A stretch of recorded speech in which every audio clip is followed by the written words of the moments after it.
आप भी यहीं पे पोस्टेड हैं? On duty. ऑन ड्यूटी मतलब आप रहते यहाँ नहीं, यहाँ के रहने वाले नहीं हैं? वहाँ से आए गौतम बुद्ध नगर कहाँ से? गौतम बुद्ध नगर। गौतम बुद्ध नगर, नोएडा से आए हैं आप? अच्छा अच्छा, कैसा है आपका एक्सपीरियंस कुंभ का, कब से हैं आप? बहुत अच्छा है, बहुत लोग अच्छे लोग आ रहे हैं, शांति प्रिय।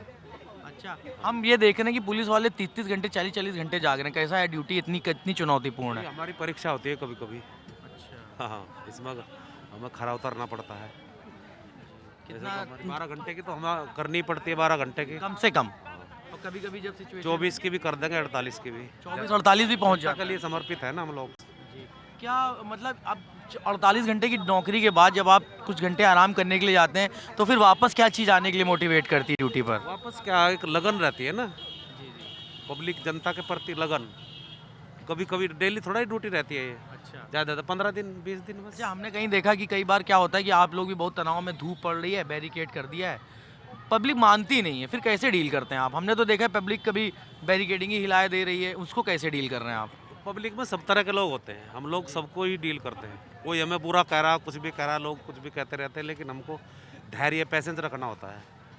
हमको सिखाया गया ट्रेनिंग में, धैर्य रखे, कोई कुछ भी कहे वो उनकी सोच है, अच्छा हमको सेवा देनी है। अच्छा, ये बात मैंने पहली बार सुनी कि एक ट्रेनिंग के दौरान आपको इन सब माहौल से निपटने के लिए, जहाँ पर बहुत ज़्यादा क्राउड है, जहाँ पे बहुत तरह के लोग आ रहे हैं, थोड़ी सी स्थिति हाथ से निकलती दिख रही है, उस सिचुएशन में ट्रेनिंग के टाइम क्या सिखाया जाता है? ट्रेनिंग में हमें बहुत कुछ सिखाया जाता है जनता के प्रति।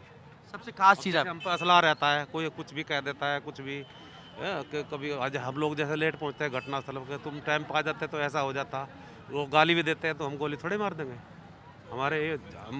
हमारे पब्लिक जो है, हम पब्लिक के लिए तो हैं, कुछ भी कहे बर्दाश्त करने की सीमा होती है हमारी।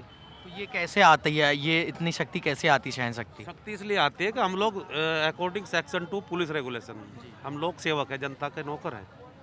जनता का दिया हुआ टैक्स के द्वारा हमें वो मिलता है, हमको वेतन मिलता है, तो हम जनता के लिए समर्पित है। जनता के लिए समर्पित हैं। तो कितने दिन से घर नहीं गए आप? लगभग 3 महीने हो गए। आप यहीं 3 महीने से यहीं हैं क्या? हाँ, 3 महीने से ड्यूटी चल रही है, वो छुट्टी उट्टी मिलती है? छुट्टी मिलती है। हाँ, कितने दिन पे? नहीं, जब छुट्टी की ज़रूरत होती है मिल जाती है। अच्छा, छुट्टी के लिए कोई ऐसा वो नहीं, नहीं नहीं, साप्ताहिक छुट्टी ऐसा कुछ है? नहीं नहीं नहीं। अच्छा, 12 घंटे ड्यूटी, 12 घंटे रेस्ट, उसके बाद क्या, कहाँ पर है पोस्टिंग आपकी यहाँ पे? नागवासुकी, थाना नागवासुकी। ये थाना नागवासुकी। नागवासुकी। क्या नाम है आपका? मेरा देवेंद्र कुमार। देवेंद्र जी। देवेंद्र जी, कितने बच्चे हैं आपके? मेरे 2 लड़के 2 लड़की है। 2 लड़के हैं। अच्छा, कोई अपने पापा को देख के फोर्स में आने के लिए कहता है आपको देखकर कि पापा हम भी फोर्स में जाएंगे, पुलिस में हाँ, जाएंगे? इच्छा रहती है बच्चों की, लेकिन अब जनसंख्या ज़्यादा है और सर्विस नहीं मिल पा रही, लोग बच्चे तो बहुत इच्छा रहती लड़के है। लड़कियां दोनों कहते हैं कि उनमें से एक कोई कहता है? नहीं, ऐसा है ना, देखो सबकी सोच अलग है। मेरी बिटिया है, एक कह रही मैं डॉक्टर बनूंगी, एक कह रही प्रोफेसर, लड़का कह रहा है मैं टीचर बनूंगा। अब अपनी सोच है। और एक लास्ट वाला पुलिस? लास्ट वाले कोई इच्छा नहीं उसकी। क्यों? छोटा है क्या अभी? हाँ, सबसे छोटा है। कितना मस्त रहता है, वो है 17-18 साल का है। हाँ, मतलब अब तो सोचने वाली उम्र है, मस्त रहता है। जो पेरेंट्स होते हैं वो कहते हैं कि तुम कुछ नहीं क्यों सोच रहे हो, करियर के लिए क्या सोचते हो, ऐसा कुछ डांट कभी कहते हैं उससे, शिव से? नहीं नहीं, बच्चे हैं, उसने अपनी इच्छा, जैसे उसने ITI करी है बच्चे ने। अच्छा, हाँ, तो उसकी इच्छा है, वरना चले जाएगा जहाँ उसकी इच्छा होगी, मर्जी है उसकी, मतलब स्वतंत्र। आप तो ऐसा कुछ नहीं कहते हैं कि ये बनो, ये पढ़ो, यहाँ कोचिंग जाओ? बच्चे स्वतंत्र है, सब जानते हैं, आजकल मीडिया पे हर मोबाइल में सब चीज़ उपलब्ध है। बच्चों की इच्छा है, कुछ भी करें, बच्चों का मन है।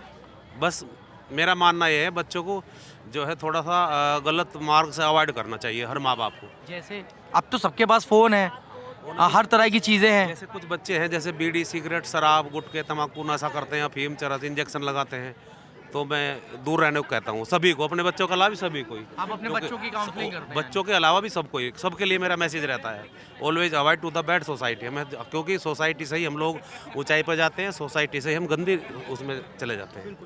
अच्छा, जैसा हम सोचेंगे वैसा ही हम बन जाएंगे। ये अभी कुंभ के अलावा जब अपने नॉर्मल रूटीन ड्यूटी पे जाएंगे, उसके बाद अगर कोई बच्चा या कोई युवक आपको नशा करता दिख जाता है, इंजेक्शन लगाता दिख जाता है, तो उसके साथ आप लोग क्या करते हैं? उसको समझाते हैं, अब नहीं समझ में आता तो देखो संसार है, क्योंकि एक हैबिचुअल आदत पड़ जाती है कुछ आदमी को, क्योंकि आदत जो है अगर अच्छी संगत मिले उसे तो सुधर भी जाती है।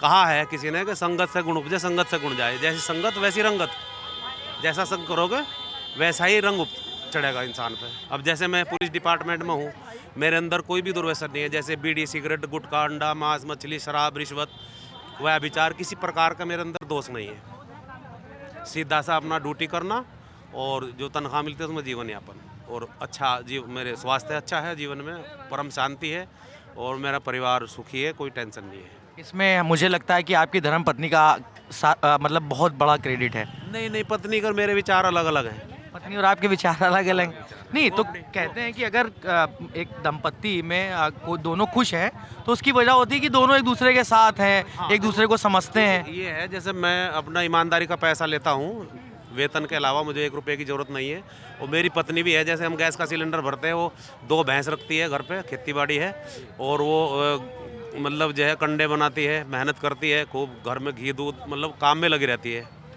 तो जैसा मेरा मतलब जैसी मुझे पत्नी चाहिए थी, उससे भी कहीं आगे अगली मिली है मुझे। अरे वाह, तो वही तो चीज़ आप अभी आप ये कह रहे थे कि नहीं है, वो अलग अलग विचार है, तो आप इतना खुश हैं इसीलिए तो खुश हैं। वो पढ़ी लिखी नहीं है, क्योंकि मेरे मम्मी पापा की जो चॉइस आई थी वो मेरी चॉइस नहीं थी। अच्छा, मम्मी पापा बोले कि वो अच्छी है ना, कोई बात नहीं, क्योंकि जब तक शादी नहीं होती तो हर बच्चा माँ बाप के ही अधीन रहता है, जो माँ बाप कहेंगे उनकी बात ही अच्छी लगती है। अगर शादी के लिए आपके बच्चे आपसे कहेंगे अपनी मनपसंद मर्जी से करना है तो आप क्या कहेंगे? नहीं, अब मेरा तो कोई है, मैं तो अब मेरी इच्छा ही नहीं रही कोई भी किसी प्रकार की, मैं तो मस्ती में रहता हूँ 24 घंटे, मस्त टेंशन फ्री। क्या बात है। ये आपको जो इतना बढ़िया शांति प्राप्त हुई, क्या तरीका है? तरीका ये है, देखिए मतलब जो है यहाँ संसार में जो है गुरु बहुत है, लेकिन सतगुरु कोई दिखाई नहीं दे रहा। सतगुरु कौन है? जिसके शब्दों में जीवन को बदलने की ताकत हो। जैसे कबीर साहब हैं, मैं कबीर साहब का अनुयायी हूँ। कबीर साहब ने कहा है कि सांच बराबर तप नहीं, झूठ बराबर पाप, और जाके हृदय सांच है ताके हृदय आप, परमात्मा आपके अंदर वास करेगा, और उसकी आपको कदम कदम पे अनुभूति होगी, और आप जो है उसके साए में हमेशा रहोगे, खुश रहोगे, बीमारियां नहीं होंगी, पॉजिटिव सोच रहेगी, सबके प्रति सेवा भाव रहेगा, मेरा अपना मानना है।